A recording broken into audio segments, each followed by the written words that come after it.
nothing again. Still got a dirty windshield. You have to excuse me for that. But went to tow a couple cars yesterday and kind of got into a deal.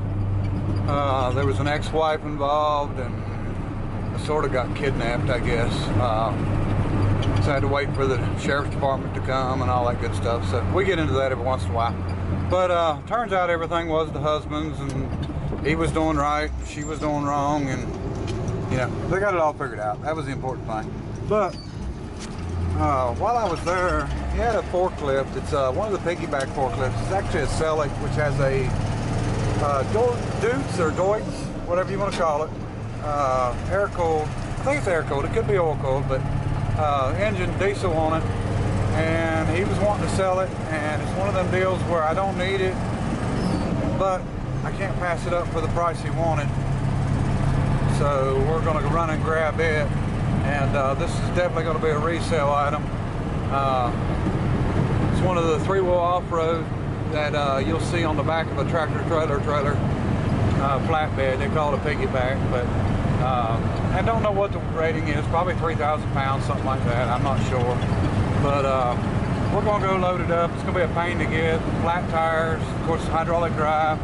Looks like it's rained a little bit, so I'm hoping we're not going to have any trouble with getting stuck, but sort of in a rush to get it out of there. He's got 5 days to get everything out. There's a dog chained in front of it, or was yesterday, and a mean dog, so we can't get anywhere near the dog, so we're going to have to winch it around out of there and get it loaded up. So hopefully I can show you or film a little bit while I'm doing it. Misting a little bit. If it starts raining, I'll have to, you know, not use the camera in the rain anyway. But all right, I'll show you more in a few minutes.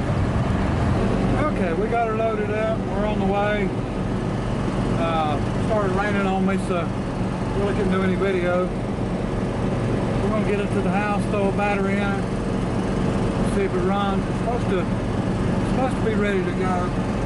It's been sitting a while, just the tires went flat, so we'll get some air in them and bring it a battery in, see if it'll fire up. As long as I get time before I get another call. But anyway, tell you more.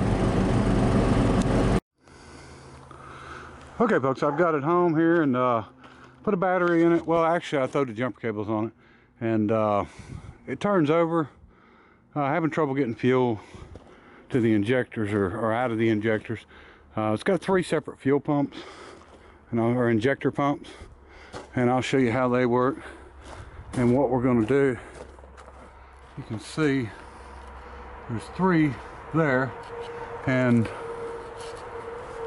I'm sure they run off a cam through there, so we're going to try to do a little research before we go to just ripping stuff apart. But I've got fuel going to them, got a good, good amount, so I mean it's fine.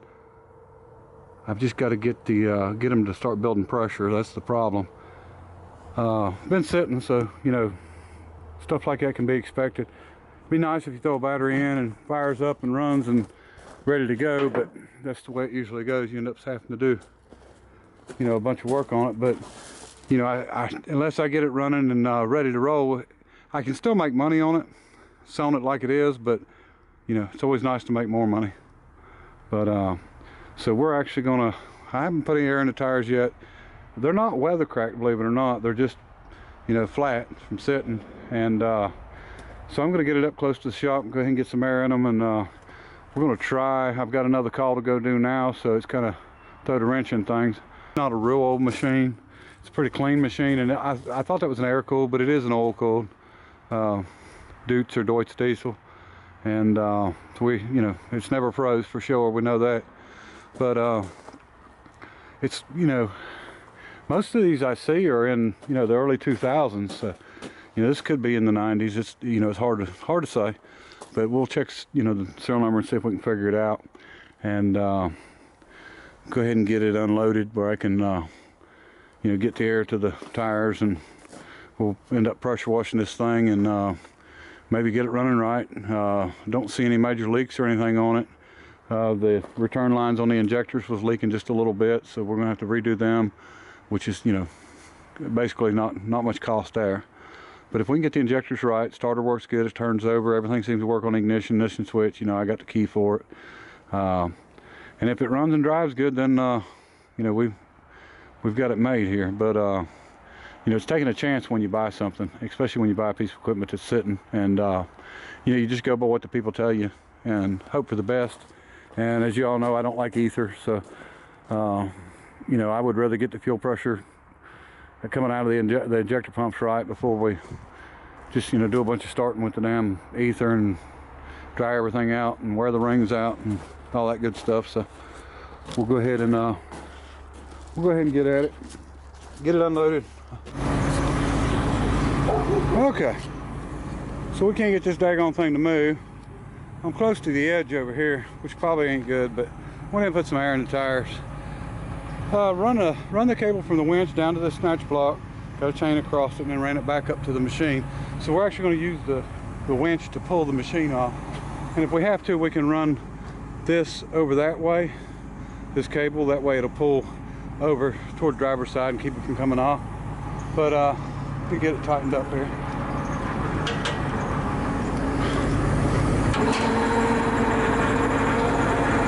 Yeah, the thing don't want to move a bit. You can't shake it off, and you can't get another machine in behind it here.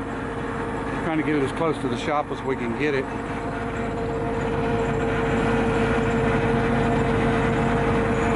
You don't have to do this very often with a rollback, but every once in a while you do. But definitely had too much cable pulled out.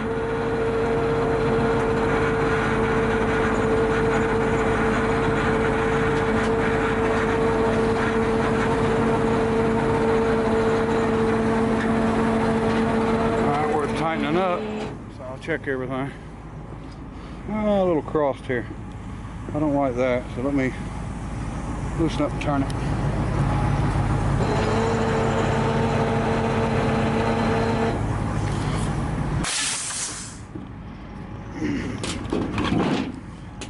There we go.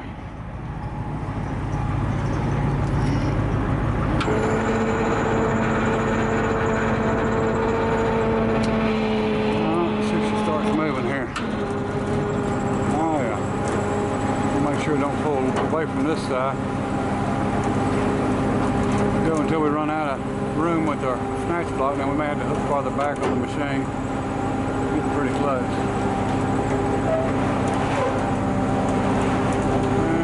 And that's about it.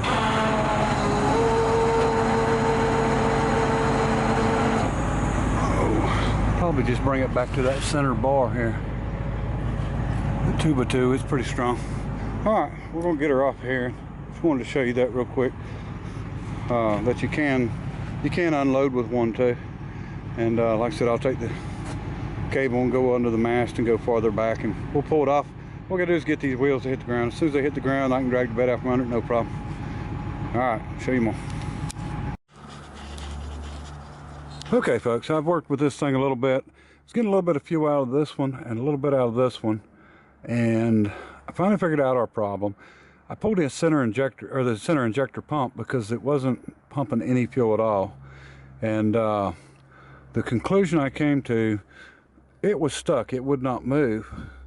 The lever on it for, you know, the governor. So when you turn your fuel on and then when you rev up.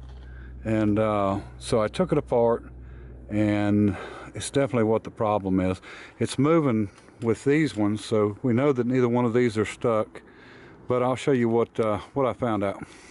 Okay, the pumps are pretty simple on these. What you got about 5 to 7 psi of fuel running to your injector through here, and then once it gets into here, it pressurizes it actually about 2,000 psi.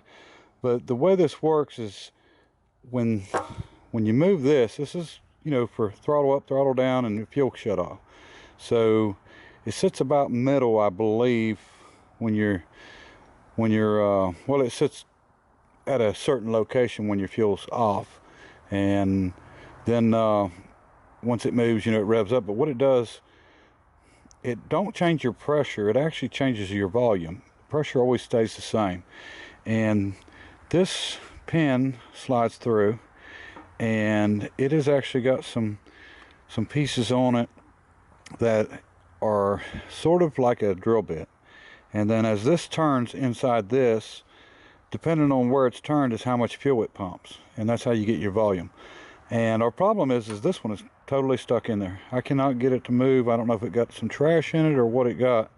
But that's our whole problem. And then of course I had to break the tip of it. But which is not really a problem because I need to replace this. And I can buy this as a cartridge. I think it's about 30 bucks.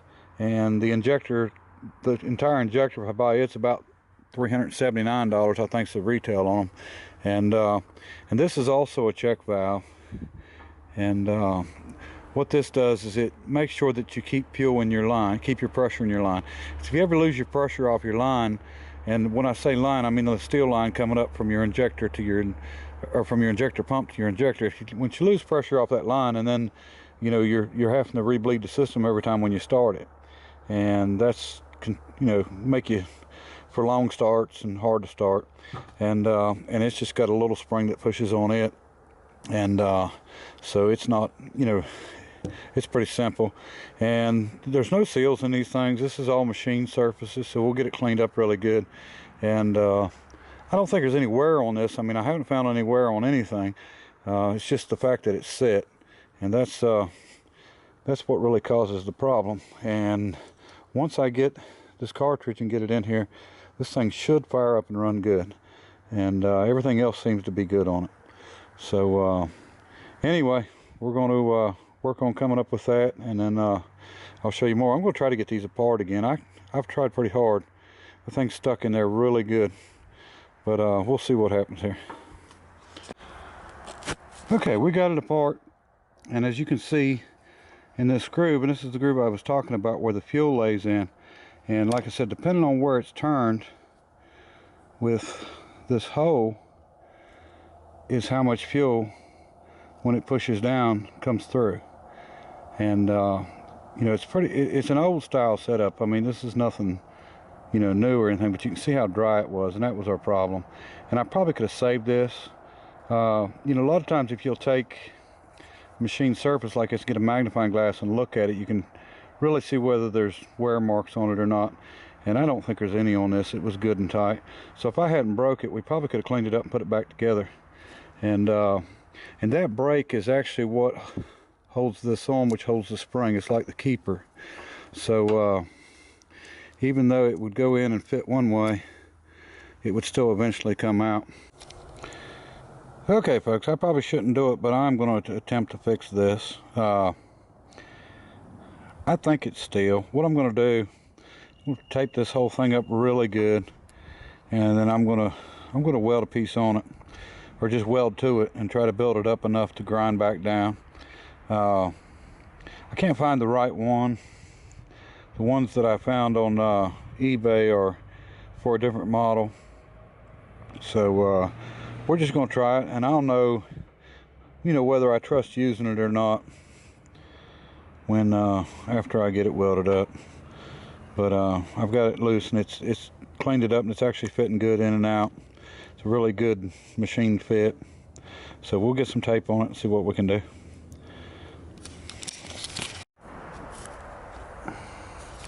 Okay folks, I ended up welding this up, and what I've done, I actually had this out. I didn't want to wrap tape around it because black tape, when it gets hot, it gets sticky. So I actually used a cold rag wrapped around it. Now the only place you could ground on this thing that really don't have a machine surface that matters is right in here. So what I've done is I took, this is a brake line clamp for doing the brake lines. I put it in there, sticking up through, and I tightened it down just a little tiny bit where I knew it would ground good and not arc. Then I hooked my ground lead to here and wrapped my rag around that part, and then I just actually welded it up.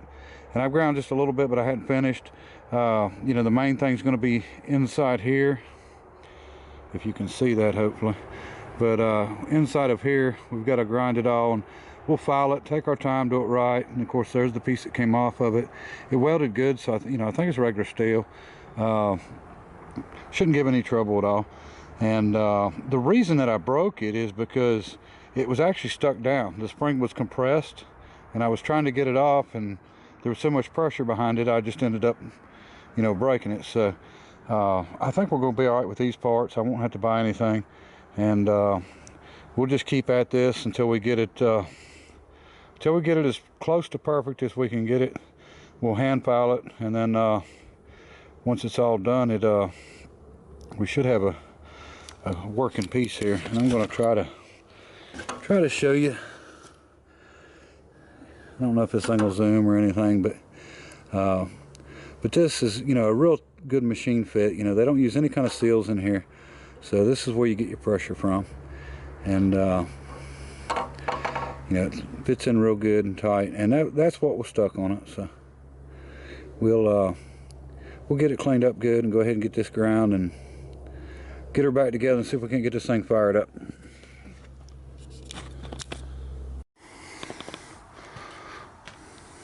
Okay folks, we've got it back together here, and it's moving now.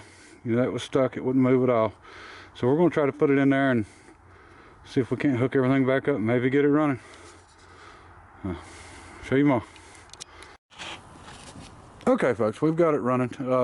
Just hooked everything up and it fired right up, no problem.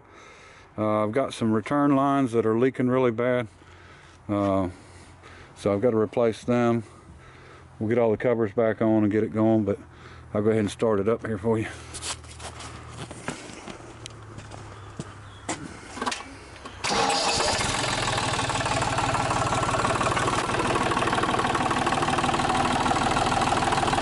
Runs good, runs quiet, everything works. The boom works, you know, up and down, left and right, tilts, steering works.